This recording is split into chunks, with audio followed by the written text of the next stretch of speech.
ให้ดีพี่น้องผมไป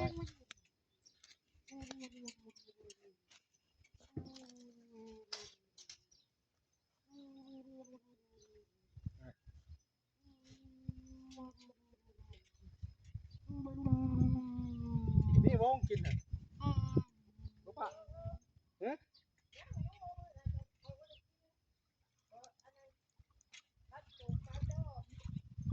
เอาไอ้พวกนั้นมืนมาว่าเอ๊ะ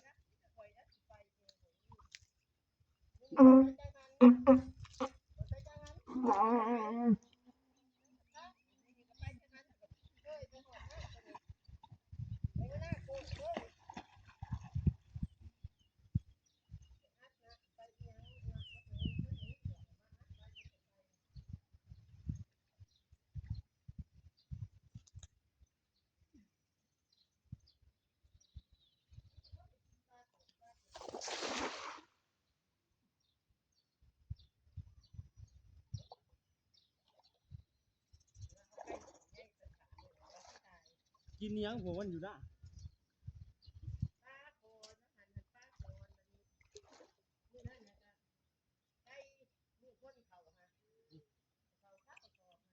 น้ำจะมาหัวพ่อน้ำของเล่นเหรอน้ำทั้งนี้ลุ่มน้ำทั้งเครื่องหัวฮะโอ้พ่อพ่อพ่อพ่อเนี่ยที่เขาจับปลาบ่งบ่งมือพ่อขอเช่พ่อพ่อเรื่องนี้น่าจะพูดออก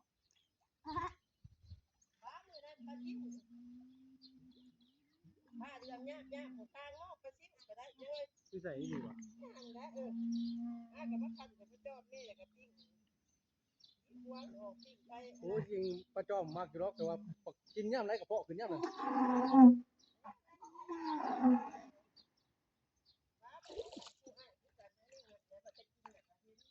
บ่อยกินเห็นผลหนูเลยแต่มาก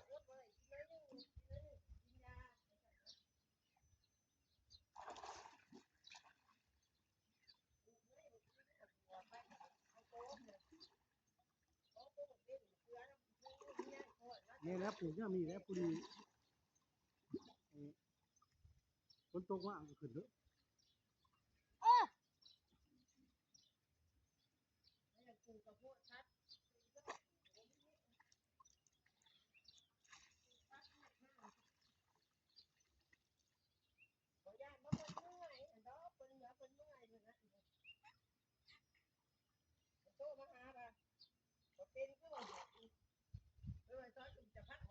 สอน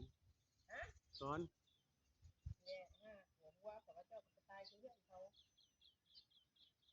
กินยังไง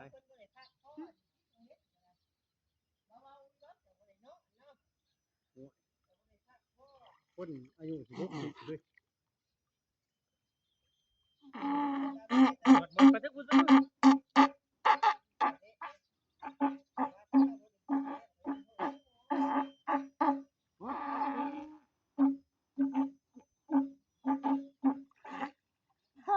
พ่อพ่อเนี่ยนี่พ่อคุณพ่อล้างอยู่ตีคนมือป่า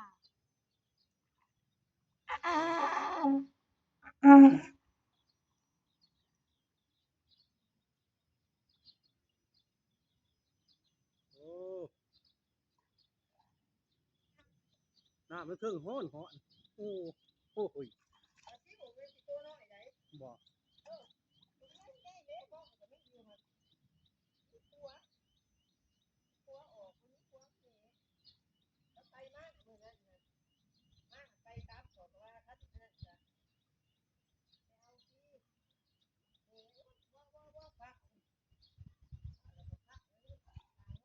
กับไปนั่นรถแก้วมือนึงไอไปน้องแห้งมือนึงกับข้าวเดียวนะเพื่อนหมอมัดที่คอไอสไลเดอร์ไล่ห้อนก็ห้อนอู้ดูบางพัน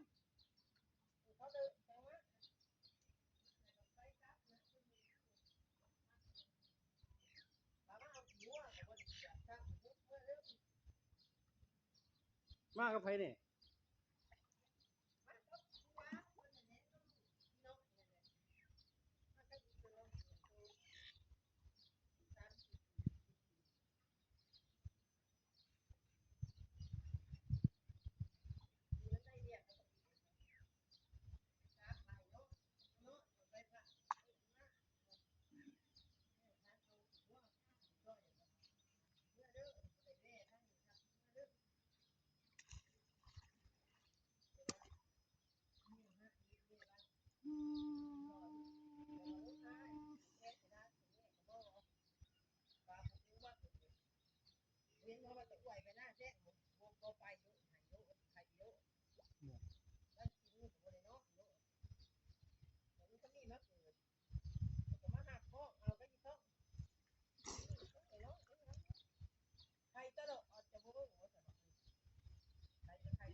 แล้ว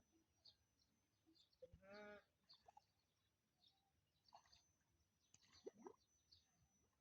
บอกดิมันแย่กว่าอ่ะกระโดดน้ำเฉยให้ไม่ให้ยังให้ไม่อยากไปหน้าเซ็กคือว่าคนที่ให้เอียงว่าไม่อยากไปไหนหน้าเซ็กบอกดิ โอ้ยเนาะ ที่ถอดข้อมูลให้คนละพอจะว่าว่ามันอยากคือก็มีอะไรนี่คือว่าโอ้ยต่อวันนี้ทำอะไรทำนู่นไหนแต่ว่าอ้วยไปหน้าแจ้งให้ก็ถึกเขาโดดใจให้ก็ขี้ก็จะเป็นโหดโดดอันนี้เขาบูจักเขาบริหับในห้องเอาเบิ้ลเห็นนะแต่แล้วจักมาหับแล้วห้องเอาตรงไหนนะวัดตัวยันตีว่าหมดโอ้ยเป็นตีปลาชิตีปลาชิเอามือเอาที่มาตกปล่อยโอ้ก็ตีเตะตีขาอับปานี้นะ ตัวน้อยเด้อ มันกิน ตัวน้ น้ำ อยเด้อ มีไหม ใช่หมูมันบ่มีแนวกินเจ๊ก็ลูกหมูละ โอ้ยปลาเต้นแต่ว่าก็ได้มาคุยมันไปทุกปีหันมุ้ยบ่เป็นพี่น้องไอ้คุยตรงไอ้หยังนี่แล้วแบบนุ้ยมันเคยได้งานอย่างเงี้ย กินน้ำมือดู นุ้ยบ่ไปก็ว่าคนมันบ่มีไผเฮ็ดจังไดซ้ำมันสิคือปลาค่ะปลาน้อยก็เต้นเพื่อปล่อยไฟเพื่อเป็นแต่ละมื้อโอ้ว่ายังอี เพราะ ไหน น้ำ ว่า มัน มัน น้ำ ตาย มัน กั กิ น น ยัง หลายดี บ้าว่าตายกันยังนี่อีพ่อได้บ่บ่ได้อีหยังนี่ โอ้ว่างอย่างนี้สิ ผู้ว่าย่านมันตายเบิดบ่ได้เบิดเด้อเพราะว่าเฮ็ด บ่ว่าที่บุญขนาดนี้มันยังโหดบ่ซะสิ เฮ็ดเกินเด็กอันนั้นซักปุ๊บซักเลย โอ้ยอันใดกับข้าวจักโต ต้องไปที่วิทามาไว้นี่เอาตะโต๊ะโอ้เจ้าแม่เต็มแม่ผ้าลูกอยู่บ่ได้ช่วยง่ายมื้อนั้นทั้งผ้าทั้งหยังก็มาเฮ็ดปั๊มอย่ามาตะหน้าตัวนั้นหลายอยู่ป่า กูน่ะกินอิหยังอยู่นั่นเนาะกินปลาน้ำพรบ่ ปลาน้ำก่อนจะเบิดจะแล้วก็เขาไปมื้อนั้นจ้ะขาไก่2ตัวมื้อบนมือมือเกี่ยวหันบ่มือหัดประเภทไก่ปูตัวนั้นไม่อยากอยู่นี่ เราบ่เป็นนี่ จับเอาตัวไม้มันจะบ่ได้เพิ่นมาขอแค่เฮ็ดเนี่ยอะไรแม่ตัวนี้เพิ่นสิจับตัวไม้ซะก็มันแตกไก่ซุ่มไก่แม่เนาะตัวนั้นมันอยู่ก็ได้มันก็บ่งามดอกเพิ่นว่ามันแค่มันคือมันได้ไปโอ้โหมันบ่ได้พ่อมันมันโต ใจของข่อยตีสิได้เนาะท่าน ไก่อันนั้นไก่เนี้ยโอ้โหไหนไก่ยุ่งเนี้ยโอ้โหไอ้พวกเนี้ยโอ้โหตกเสืออันนั้นเขาหันมือนั่นหันที่ไอ้ไผ่จะหันหายซ้ำแล้วปีจังยังนะเพราะว่าปัจจุบันโทษกันบ่ พอไป ก็มันพวกเราได้3,000ก็เครื่องสร้างก็เป็น6ต่อก็เป็นอะไรแหละเหลืออีกเจ้านึงมันแม่นว่าอีกข้างนึง อันนั้นบอกอันนั้นมันจะหายจะหาไหนน้อยกว่าคือมันจะหายจะสองพัดเบื้องนั้น2,000ปลายมันสิบ่หายที่3ที่จากนั้นไปเอาอยู่เฮือนมันบ่คือนึง มันสิบ่ได้ถึง6นี่จ้ะ จะหันจะบ้าไอ้ไผ่จะหายซ้ำเพราะว่าต้องเปลี่ยนเอาด้วยมัดจบนึงหรือว่าพันเล่าคือจังบักคักก็อันเดียวพวกเพิ่นก็ได้พวกเพิ่นอันโมเอารถเกี่ยวนั่นเรือนี่จะพ่อข้าคุยจังว่าตัดลูกของเขาในเขาด้วยได้ตายนิดเดียวคนนั้นนะ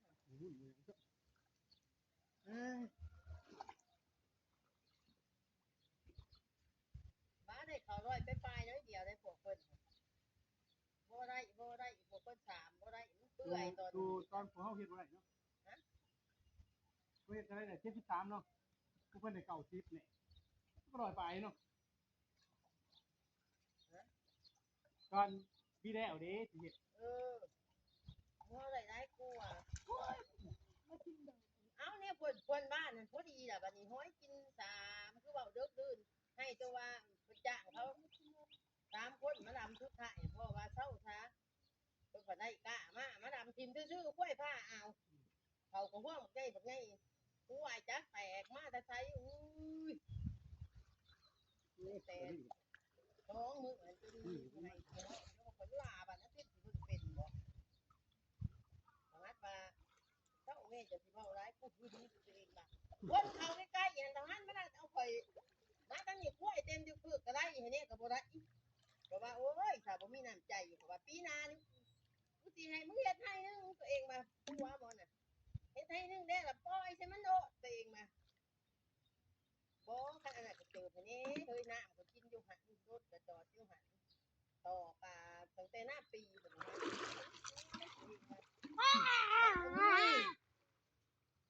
อันนี้เด้เอาปลาพิษมาว่าอันนี้เขาบ่ได้เว้าน้ำเจ้ากล้วยก็บ่เป็นกล้วยสีชงนั่นกล้วยมันเป็นกินแน่ได้ไป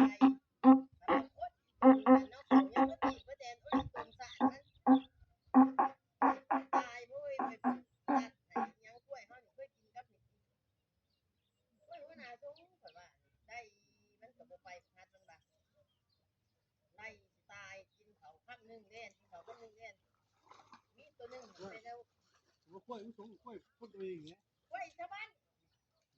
กล้วยบ้านกล้วยทรงอยู่หันเนี่ยมันเคยกินในทางที่ประทะนี่ วันค่ำเหรอวันค่ำเหรอ น้ำกล้วยยังชาวบ้านนั่นนั่นเด้ชาวบ้านบ้านทอดชาวบ้านดูเล่นอาบัว คนไหนก็เสร็จได้พี่น้องบอกไป